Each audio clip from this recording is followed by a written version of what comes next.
Today on Commander Replay, we're playing Jodah 5-color bringers. Let's find out if we can bring it P90X style against Dakkon Blackblade, Gonti, and Selvala. Next on Commander Replay. Hey guys, I want to take a quick moment to give a shout out to my very first Patreon supporter, Sean Mason. Sean's been with the channel since all the way back around 350 subscribers. So glad to have him. Sean, you are awesome. Welcome back, everyone. Playing some Jodah Archmage Eternal 5-color bringers. Taking a look at our opening hand, it's not great actually. So there aren't a ton of black and red cards in this deck. We really want to see some green mana and some acceleration, so definitely gonna take the free mulligan on that one. Yeah, this looks a little better. We got Cultivate, Rampant Growth, green mana. Yeah, I like this so much better. So let's keep that. So we're playing Jodah Archmage Eternal, 1 blue, red, white. For a 4/3 flying, you may pay Wooburg rather than pay the mana cost for spells that you cast. Really powerful ability. Allows you to cheap mana costs on big expensive spells. Now, the concept for this deck is that it's really common for Jodah to get blown up. If you untap with Jodah, people are going to find out what the biggest card in your hand is, so they try to kill it as quickly as possible. And the concept that I had was that because you're trying to set up to be able to cast Wooburg anyway, I thought to myself, well, the bringers allow you to cast things for the same cost and don't require Jodah to be in play, so I figured I would build around them, sort of anticipating that Jodah's probably going to get killed fairly often and that we're not always going to have it in play, but we're still able to take advantage of the fact that we have set up to cast things for Wooburg. Gonti laying down a turn 1 Soul Ring, by the way, and that's going to bring it to our turn. We'll just play this. Let's play the Stomping Ground tapped. Try to be a little bit diligent about how we go about using all the fetches and grabbing shocks and things like that. Anyway, so we're playing Jodah, and we'll be facing off against Dakkon Blackblade. Ooh, I love Dakkon Blackblade. I do have a paper Dakkon Blackblade deck. Usually it's some form of Esper control, with maybe a little bit of Voltron in there, but they could be doing something else. Next up, we have Gonti, Lord of Luxury. It's going to be some mono black goodness with a lot of ETB. Going to generate a lot of value and probably do some pretty crazy stuff. And Gonti going to lay down a turn 2 Liliana of the Dark Realms and start digging for some swamps.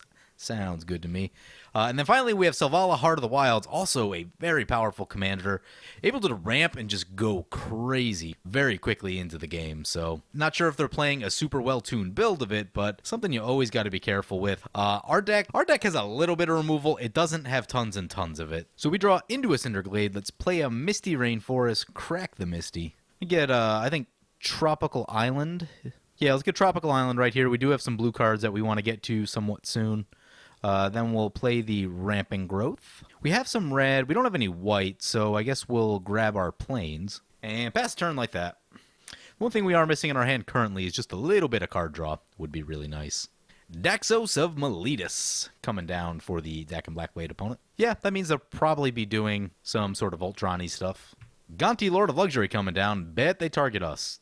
Yup. Yeah, there's some good stuff in our deck. That is a little bit concerning. There's a lot of take extra turn spells in our deck because bringers care about your upkeep, so taking extra turns is good. Would not be surprised if they caught an extra turn spell right there. Selvala coming down, and that's going to bring it back to our turn. We draw into Maelstrom Archangel. Cool. Right here, let's play the Cultivate. Let's get our Swamp. We have plenty of red mana. I don't really feel like we need red mana. We'll get an island. One into play. We'll play this. Well, I guess it doesn't come down tapped anymore. But so we'll play the fetch land, actually. Crack the fetch land. Get something that comes in tapped. Breeding Pool seems good. Don't pay the life. And pass the turn. Daxos going on the attack. Gonna swing into us. We take a hit for 2. So we're gonna get more stuff exiled off our library. Not great. It's a land. We can live with that. Also, not really looking to draw into more lands at the moment. So not as bad as that could have been. Urborg coming into play, so black mana should be pretty good for everyone. And there's a Whispering Madness.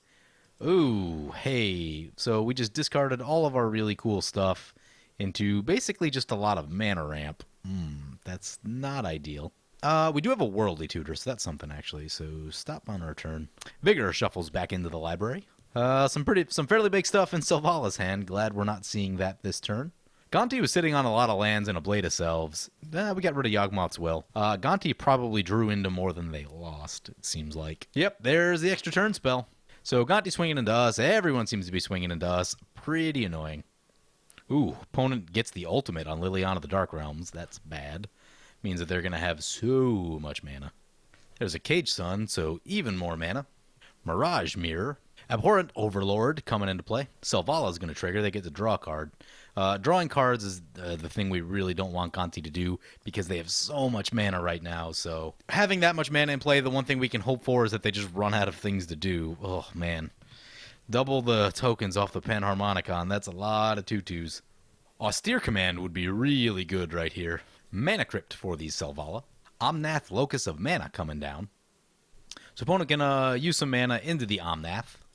Right here, I've been thinking about whether we're gonna Worldly Tutor or not. I'm actually gonna wait. So I'd rather get the. I assume that we're gonna get wheeled again with this Whispering Madness. So I'm actually gonna play to use our ramp and then leave up the Worldly Tutor, put that card on top, and then when we get wheeled, we can get the creature into our hand that way. There's an Expropriate. Definitely don't have enough mana for that. So play the Urborg, play Skyshroud Claim, get 2 forests, get a Taiga, and get a Canopy Vista. Play Kodama's Reach, get Mountain Island, put the mountain into play tapped, and then we'll just leave up the Worldly Tutor. If we don't get wheeled, next turn we can go Worldly Tutor Expropriate, but I fully suspect that we'll get wheeled right here. Mana Vault coming down for the Dakkon Blackblade. A board wipe would be really, really good because we have only lands in play, and everyone else starting to get pretty ramped up. Gonna put the Warhammer on the Daxos. Dark Confidant coming down. Selvala triggers. Daxos gonna swing into the Selvala opponent. Glad that's not us. We've taken quite a few punches already this game, and I think we're probably gonna take a few more when it comes back to Gonti's turn. So Daxos abilities are gonna trigger. So there's a copy of Whispering Madness. I'm going to Worldly Tutor for one of our bringers. Zakama's also a thing, actually. I think I'm gonna go with Bringer of the Black Dawn right here. So we draw into Mirari's Wake, Bringer of the Black Dawn, Asceticism, and 2 lands. We have not seen any of our board wipes yet, and we're like 40 cards into the deck. 35 cards in. Yeesh. So opponent spreading the damage around. That's good news for us. We go down to 24. But opponent can generate so much mana that if they find either a Torment of Hailfire or Exsanguinate, the game's basically just going to be over. There's a Cryptcast. Double up their mana even more. There's a Victimize. Gonna get back. Oh, Machias the Unhallowed. Ooh, that's bad. Machias is bad. So Ravenous Chupacabra gonna get 3 triggers, taking down most of the things on the battlefield. There's a Demonic Tutor. Oh boy. Bet that's going for a finisher. Selvala scoops it. Yep. I mean, we're probably about to die. There's an Erebos. Sensei's Divining Top. Mimic that. It's gonna bring it back to our turn. That's Cyclonic Rift. That may actually get us out of this. So I think we definitely need to get the Mirari's Wake down. If we play an untapped land, we could have up to 10 mana. Cyclonic Rift will use 7, unfortunately, so I think we just play a land tapped. Play the Hallowed Fountain. Try to conserve some life. I'm actually going to try to not blow out Dakkon Blackblade super hard right here. I really just want to blow out the Gonti opponent with the Cyclonic Rift. I'm just going to get a Mana Vault and a Dark Confidant trigger. Put the Warhammer on the Dark Confidant. None of this is them playing removal. Really, I just want them to start playing removal. Yeah, opponent gonna swing into us. Getting pretty annoyed about that. So, it's Cyclonic Rift time. Opponent's gonna Divining Top. Gonna Erebos. All things considered, opponent doesn't actually have that many lands in play, but they still have the Liliana emblem, which, yeah, swamps they have make 4, so... Mana Vault coming back down for the Dakkon Blackblade opponent. And they're going to Demonic Tutor. Oh, Windfall. Well, we're going to draw Ooh, we just drew 13 cards. We just need to untap, basically. We have Nexus of Fate, Rites of Flourishing. We have Madomai. Yeah, we just need to untap. Still a concern, though, if they just... Oh, there's Grim Tutor. Yeah, we probably die now. Nexus of Fate was going to be the top card on our library also. So without that Windfall, we would have been able to Nexus of Fate and get the Bringer down and then really go crazy. Opponent goes for Rise of the Dark Realms. There are worse things than that. It doesn't just kill us, though that's still a lot of stuff. We do have Ingarrick's Wake, though, but they have a Machias down, so we need to deal with that. Opponent has... Ooh, Indestructible. What's giving everything in... Oh, Avacyn. Is that ours?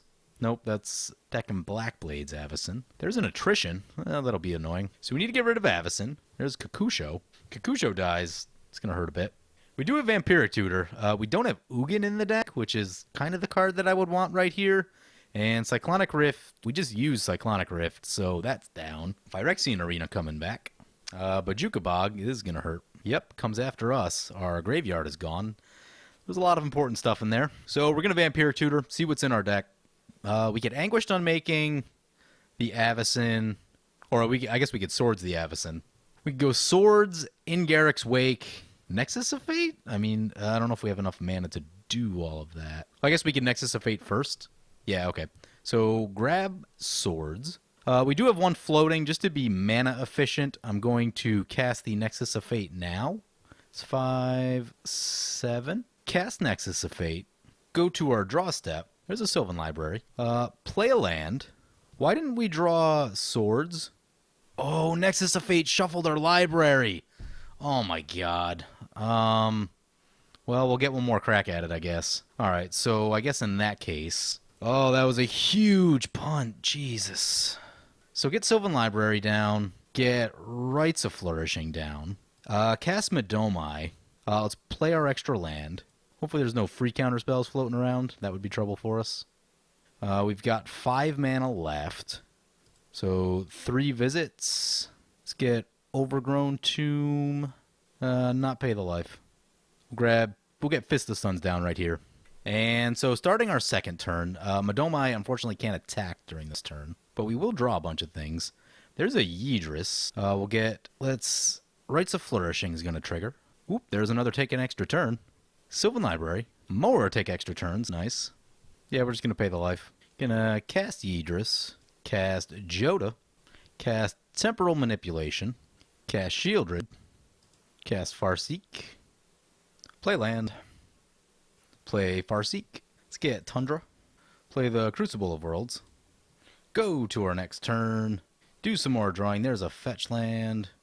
Use the Sylvan Library. Ooh, Mystical Tutor. Alright, Mystical Tutor can draw us into the card that we need. Put the Wooded Foothills back. Also put the White Bringer back. So we'll get it right this time. Cast Nexus of Fate with Fist of Suns. Actually, let's go to combat first. So swing everything into Dakkon Blackblade. It hits, so Yidris triggers. That's what we wanted. Our spells have Cascade. So now, cast Nexus of Fate. Cast... It's gonna hit Ancestral Visions. Sure. There's a Supreme Verdict. Cast the Mystical Tutor. So it's gonna Cascade first. Oh, we totally did this wrong again. Oh my god. Let's go Anguished Unmaking. Opponent scoops.